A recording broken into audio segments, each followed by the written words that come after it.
Hey, welcome to Builder Funnel Radio. This is episode number 34. And this week I host Bobby Darnell, and we dive into the world of data and CRM, which maybe to some of you sounds boring, but it's a really important and impactful topic.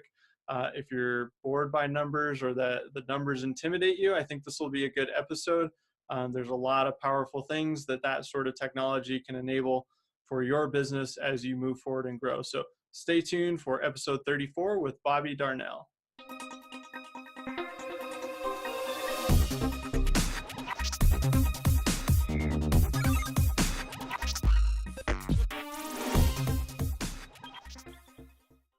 Hey, Bobby, glad to have you on the show today. Thanks, Spencer. Glad to be here. Yeah, I'm excited for our conversation. And I always think before we kind of get into the meat of what we're going to talk about, it's helpful for our audience to hear just a little bit of your background. I know you and I spoke, I think, about a week ago, and super interesting kind of entry into the construction space. So do you mind just sharing a little bit of your story and how you got involved? Sure. When I get asked this question, I usually start off by saying that I'm a perfect example of the old saying, if you want to make God laugh, tell him your plans.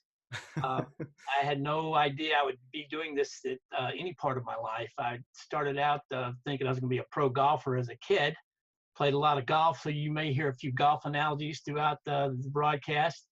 Got a finance degree from the University of Georgia and thought I was going to go into finance, working for Merrill Lynch or somebody like that. I had an offer that was rescinded after a big market correction, and so my roommate worked for a company called Construction Market Data. And I said, well, I'll go work there until I find something I like. And it was truly one of the biggest blessings of my life. I learned the industry from a lead generation point of view. We track commercial construction throughout the U.S. and eventually Canada, Mexico, and 12 foreign countries. So we developed relationships with architects and developers. And I'm dating myself here. This is before the internet. So the quid pro quo was I would call you as an architect once a month. We'd have a 5 to 10 minute conversation about what you had in design.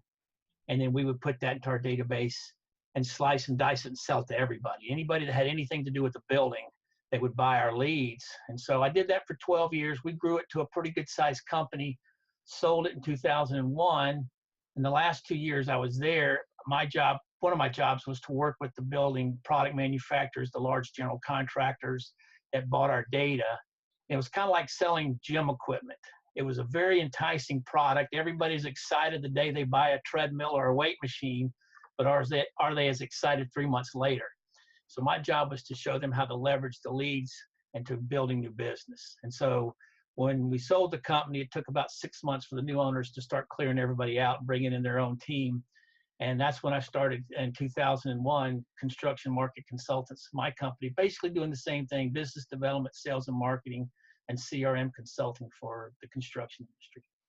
Yeah, that's super cool. And yeah, it's funny how those things work out where you just say, oh yeah, I'll go do that. And then 12 years later, there you go. Exactly. Yeah, puts you on that journey that you couldn't have predicted. But like you said, a huge blessing and a super great experience overall. So yeah, thanks for sharing that. And now it sounds like, yeah, you're doing a lot of consulting and helping these organizations improve in kind of a few different areas. And one of the first areas I wanted to dive into is sales. I think that's typically one of the hot spots for a lot of our audience is how do we improve sales and how do we grow and that sort of thing. So I guess I'm curious, when you first go into an organization and you're starting to diagnose sales, what do you do first, or where do you look first? Well, one of the things I do, one of the sayings that we've sort of come up with throughout the years is, and it's still true, I've yet to meet a contractor, a subcontractor, or a designer who started their own business because they wanted to be in sales. Our clients, and I'm sure just like yours, they're very passionate about what they do, about building, designing, installing. It's just the sales and marketing part that's not their bailiwick. So the first thing we do, and here comes my first golf analogy, is like they've obviously been doing something right. They're in business. And so it's like if I want to give a golf lesson, the first thing I'm going to do is watch somebody hit about a dozen balls. We're going to look at what's working in their stance, their grip, their backswing, their follow through, and we're going to keep that. We're going to look at what's not working, and that's what we're going to tweak. So we can go in and look at how they generate leads. We want to look at their marketing. We want to look at their down to their sales presentation. We want to look at how they track everything and see what's been working and keep that, and then come in and bring in the fine sandpaper and work on that those areas that need improvement. Yeah, yeah, that makes a lot of sense. I mean, it's hard to figure out what the problem is if you can't, see it in action and course correct from there. I guess I'm kind of curious, as you dive in and start, watching, observing, what do you think are some of the most common challenges that you see in kind of the sales arena when you first start observing, I guess? Well, one of the challenges is to get the company to realize that they might need some change. And a lot of times it's easy because they'll people don't call me because things are going great. They're like, oh Sure. my gosh, let's call Bobby. Maybe you can tell us how to turn away some business. Yeah. So usually they come into it with an open mind that they do need to change something. And then a lot of times on my part, I'll ask them questions that I've got a good feeling they don't have a good answer. And it's not to zing them. It's just to get them thinking and a little bit differently than what they've been doing in the past. So a lot of times it's their collateral material is outdated, or their website, they're trying to close the sale on their website, and when their job is really to inform. So there's a lot of different facets that we look at and see. Each client's different. Somebody's strong in this area and weaker than the other. So it's just going in and looking and seeing what, like I said, what adjustments they need to make. Yeah, yeah, that makes a lot of sense, and I'm sure you uncover, a variety of different issues there. And I know one of those is around, technology, and I know you're heavily involved with, working on, a CRM platform or helping companies utilize a CRM. It's interesting. I talk to a lot of companies that aren't using one at all, and so I guess what would you say to those companies that aren't leveraging that sort of technology in today's environment? Well, here comes another saying, is that people that say I'm too busy for CRM is, to me, they're like the people who say I'm too busy to use a GPS because I'm trying to find out which way I'm going. So to me, and again, I became a data geek not by design. When I was at Construction Market Data, we started in Atlanta. So, as you know, construction is local. So we're selling a product for the local construction community. And then as we grew the company, as we would have, I'm in Atlanta, Georgia. So people bought the Georgia Bulletin. They didn't buy the Georgia Bulletin and the Texas Bulletin. But as we started getting states closer together, then we did what we had to make the Big Mac taste the same. You make a Big Mac in San Diego, it's going to taste like a Big Mac in New York.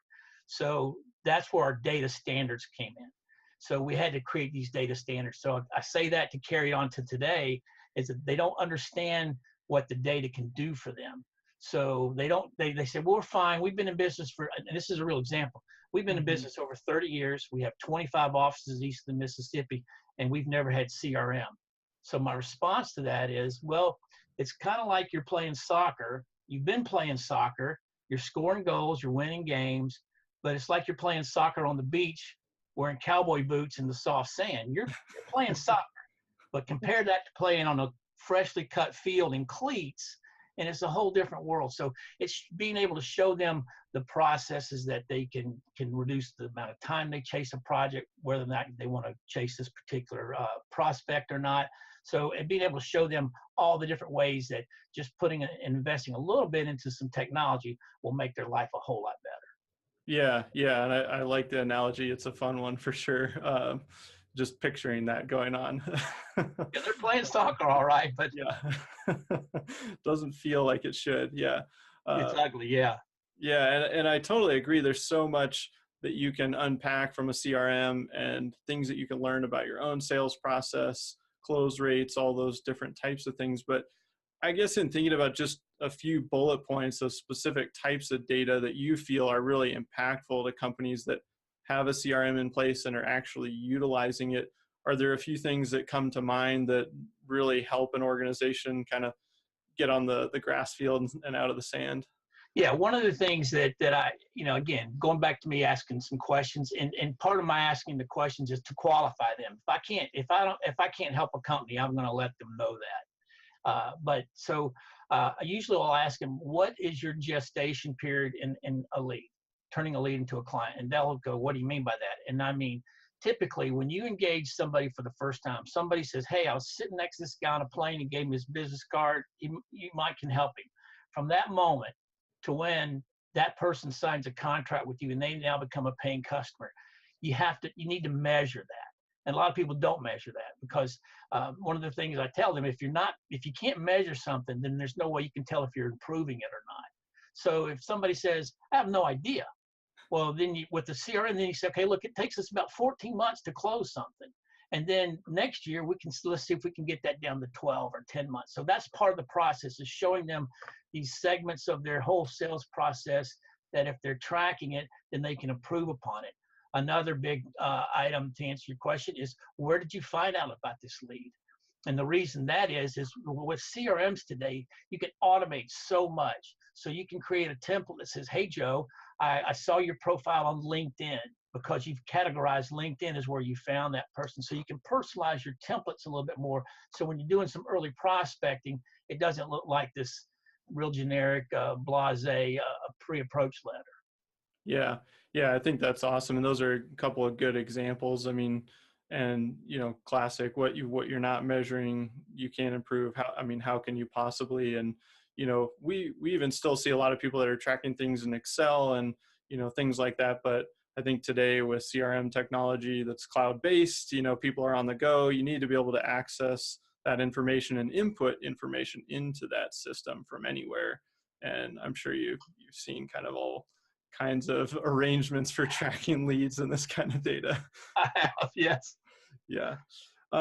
So I know you mostly operate in the commercial space, and I think a lot of people can apply, what we're talking about here today to both commercial and residential. But let's talk about lead qualification a little bit.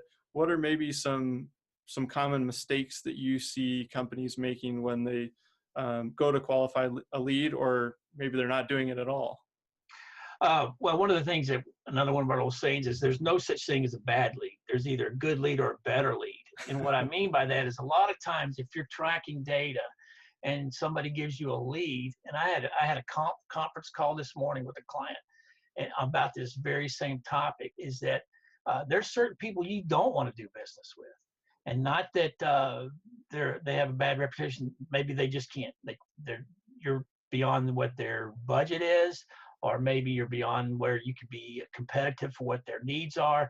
So the more you're able to refine those leads and qualify them yourself, there's going to be their qualification process. They're going to want to see some financials. They're going to want to see some history. They're going to see who's the project manager that's going to be handling my job.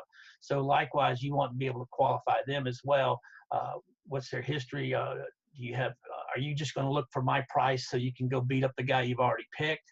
And so there's a little bit of cross qualification on both sides. And the more data you have, then that's going to turn that from a good lead to a better lead. Yeah, I like that. And that's interesting, because we typically talk about leads as either unqualified or qualified. And so, I guess, how do you make the distinction between those? Or do you feel like, a good lead and a better lead? I guess, what's the difference between that and then maybe like a qualified lead and an unqualified lead? Well, they're synonymous. A good lead is an unqualified lead, and I say it's a good lead because it's a place to start. Sure. You can. I can hand you the white pages if they still exist. If there's and here's 10,000 people. There's 10,000 leads to call. But are they going to need a commercial building? Are they going to need a new home or whatever? So they're, in your vernacular, they're unqualified leads. We don't know what their needs are. So, and one example is that I was working with a national architectural firm once, and being able to show them some data. They were going after a big project, and I was able to show them, well, look, the last 10 times this company went to put out for architectural services, they've hired this one company 9 of those 10 times. So what are your chances of getting that? So there's a lot of different ways to peel back the layers to see if the lead the unqualified lead can be a qualified lead, or a good lead, a better lead. So it just all depends on what your service offering is, and just getting to know that sales process. When and where can we attack this? Also, as around that timeline is also part of what makes an unqualified lead a qualified lead. Yeah, yeah, that makes sense. And I think one of the interesting components when you're thinking about qualifying leads, you've obviously got budget or price, and then you've got, is it a good fit from a service offering standpoint? Do you actually, can you do what they need? Um, I find one of the other things is also time frame and timeline, and I get a lot of comments around, oh, this person isn't ready to like enter my sales cycle today, so they feel like that's a bad lead, but they may actually be a good lead down the road, I guess. Is that something you run into, or what are your thoughts around the time frame and the timeline part of qualification? No, that's a great example, Spencer, because good, better, better, best. I had an example once. I was working with a contractor in the Midwest. They did store renovations, and so typically the large retailers keep 4 to 5, 6 contractors just like this company in their stable, and so we're trying to reach out to these builders. This is a few years back when Walmart was doing 100, a store a day, basically 300 stores a year. And this one particular retailer said, you know what, we've got a good stable now. I've got your information. Just keep in touch. And so all I had to do was give myself a reminder in the CRM every 2 to 3 months, just touching base. How's it going? And it took 18 months. But on that 6th or 7th email, just saying, how's it going? I get a phone call and it says, I can't believe your timing, Bobby. I just had to kick one of our guys to the curb. Can you meet me in Florida to walk the store? So that's part of the process of why it's important to have everything tidy as you can on the CRM, because what may seem like, a Hail Mary pass lead, they're not going to do anything for a long time. Well, if you get a bunch of those in there, time passes, and all of a sudden these seeds are starting to sprout. So you've got to just stay on top of it. And you're right, schedule is a big important thing, but that's why the more the merrier. Eventually, these things are going to start, growing some fruit there. Yeah, yeah, and I love it's a great example. There's always one that I kind of go to for our company, and we had somebody I talked to, and timing wasn't right, and it seemed like we were a good fit, and all the other things were in place, but they just weren't ready to pull the trigger. And then, sure enough, bang, 3 years later, we ended up Yeah, working together. But it took a long time, and so I kind of talk about it in the context of you want to be building your pipeline for now, but then all those leads that are a good fit, a good match, budget, service, whatever, just timeline isn't right, they're building that future pipeline for you down the road. exactly. That's why builder funnel. You got the big wide mouth at the top of the funnel. Those are the things that are eventually going to work their way down to the payoff day. Yeah, and to your point, the power of having some technology, a CRM, is that you can just set up those auto reminders, and sure, even today it can be automated, just those touch points, but I think it's a little more powerful if it's a personal follow-up, but the reminder can hit you on that day, so it's out of sight, out of mind until it hits you, and then you go, oh yeah, I need to send them a note. And then, like what happened in your example, 18 months later, it's perfect timing, quote Yeah, unquote. So exactly. Overnight success in 18 months. yeah, right, right. Yeah, I like it. So, in thinking about some of the inputs into a CRM, we just talked about one example, which is setting reminders, and then you mentioned something else earlier around lead source. So, oh, this lead came from LinkedIn, or it came from Facebook, or referral, or wherever it came from. Um, what do you think are the biggest challenges around making sure that data is actually entered in the CRM and it can be utilized? Because I see it a lot where somebody's got a tool set, but it's just a tool set, and it's only as good as that information that's actually in there. So how do you kind of tackle that, or put processes in place to make sure that data is there? Well, one of the things that I try to do in every implementation is to avoid what I call editorializing. You don't want the users, uh, typing. It was a dark and stormy night when I met Spencer. We want to avoid that because they're going to be spending more time, and they're going to hate the system. Golly, every time I make a phone call, I got to spend 10 minutes typing. So you want to codify as much, have as much as you can. That's just point and click. So you've got your menu. Where did I meet this person? Trade show, LinkedIn, or golf tournament, or whatever. You've got that in there so they don't have to type. Building categories. Where did you? What is this prospect's business? Are they a religious organization? Are they a retailer? Are they a medical professional? So you've got everything in there that's codifiable. Another thing is just asking the client, the prospect, what their data needs are, and they're going to know a little bit about it, but you're going to want to tell them some things that they probably don't know. Again, going back to what I said earlier about asking them questions that they probably don't have a good answer for. Again, not to zing anybody, but just to show them, because once you start asking them, would it be important for you to know this? Would it be important for you to know this? Because they're not going to know what they need to know in 6 or 12 months. So that's your job, is to be able to say, I bet in a year from now, you're going to be able to look back and see how long it takes you to close a deal. So it's just having that industry knowledge of knowing what they don't know and making sure they're aware of it, and then letting them choose. Say, yeah, that's really important to me. I didn't think of that. Or I can see what you're saying. That's not as important as these other things. So just making sure that from the beginning, they have a plan. They have a plan of what they want to get out of the system. Yeah, yeah, that makes a lot of sense. And I think it kind of brings up another question in my mind, which is, okay, so there's some things we want to track. You mentioned, lead source, or, how long does it take to close a job or get a deal? As you're asking, those questions of somebody and thinking about how are we going to set up the CRM, how are we going to structure what we want to measure, I'm curious, do you hit a point where there's just, okay, that's too many data points to track, kind of going back to your comment of making it really easy for sales reps to update the CRM when they're talking to leads? Do you try to keep that to a certain number, or is it totally dependent on the organization, what they're trying to do? No, you that's a great point. It's definitely, you want to reach the point of diminishing returns before where they just start dreading it. And so a large part of that is I call CRM implementation a crawl, walk, and run thing. You want to get them to where they see the advantage of using this. I mean, I've been involved with at least 200 or 300 CRM implementations from CMD in my own company.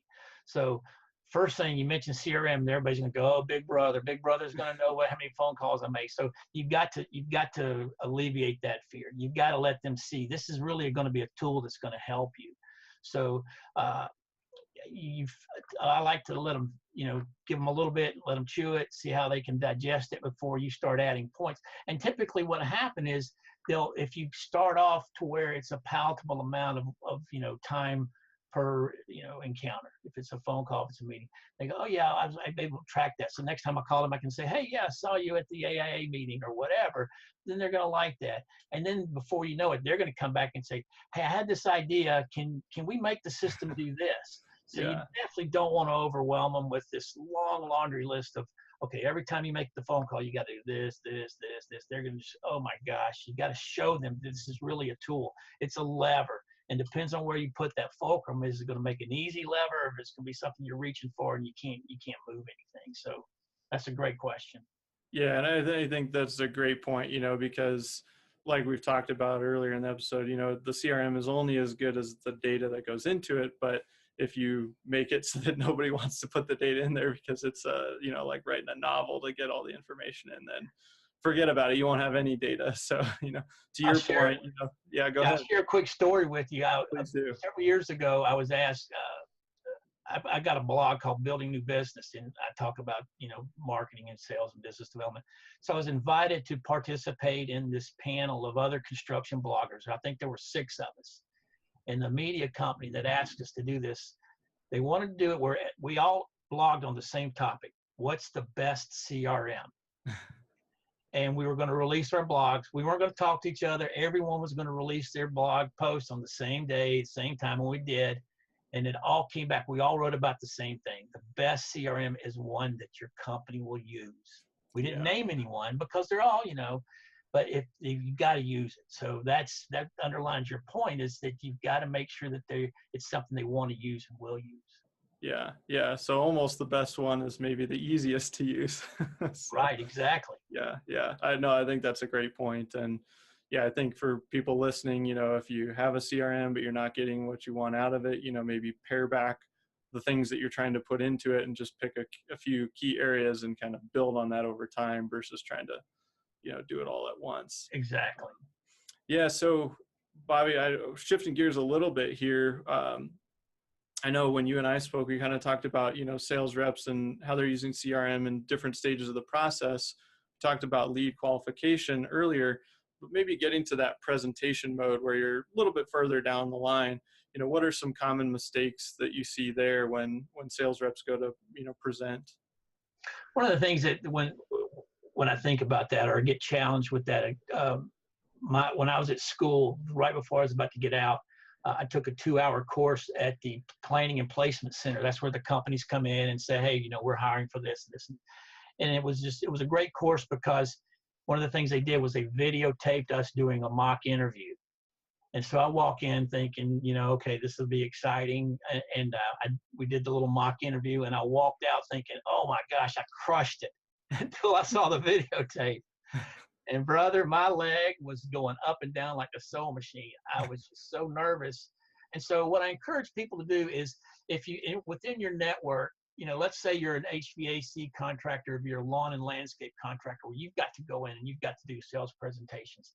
A lot of times you're coming in before a building committee or whoever the decision maker is, and your competitor was before you and you've got a competitor after you. So do your sales presentation to somebody in your network. If you're a landscaper, have your HVAC buddy come in and listen to your sales presentation and get some input or some critique from somebody else that does the same thing for a living. That's one thing I encourage them to do. Another thing is to make sure that they ask questions. What is it that if you had a project like this, tell me, Spencer, what have you done in the past that you want to have happen on this project? And they could say, well, I want us to finish on time, or I want us to stay under budget, or name something that happened last time that you don't want to happen on this. Show that you're more concerned about them enjoying the entire process. It's like the old saying, if somebody goes to the hardware store to buy drill bits, what do they need? They don't need drill bits, they need holes. So make sure you're talking and addressing to them on what their real need is. And I'll give a quick example. I was doing some business development contract business development for another one of these companies that were working nationally across the country into retailers. And I went through more presentations than I cared, it's my competitors in front of me, here we are, and then competitors after me. When I found out that what we were really selling was not these remodel services, we were selling that your phone's not going to ring at 10 o'clock. And so once I started addressing that and showing what technology we have to keep that phone from ringing, our hit rate went through the roof. So make sure you're really understanding, do they need their grass cut? Yeah, they need their grass cut. Do they need this? Yeah, they need that. But what is it they need beyond that? Beyond what? Because you're not bringing a lot of uniqueness to cutting grass. So you've got to show them what you can do that's your differentiator. And finally, that is it. A lot of people just don't have a good answer for what differentiates you from the company in front of you and the company that's following you.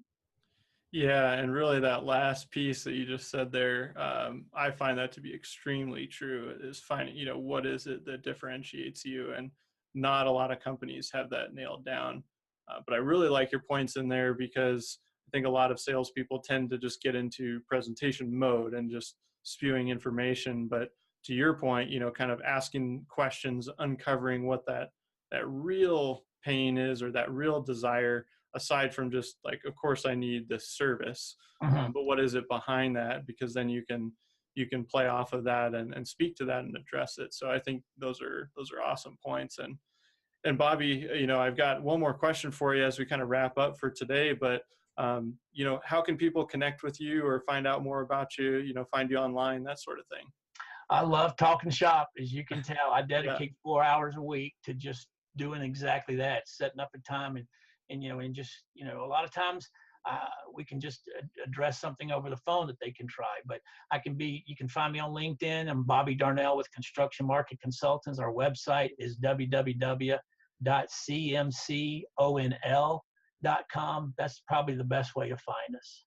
Okay, perfect. Yeah, and we'll make sure to link that up in the show notes for anyone that wants to connect with Bobby. And Bobby, as we wrap for today, I've really enjoyed, our conversation and kind of diving into the world of CRM. That's definitely an area of interest of mine.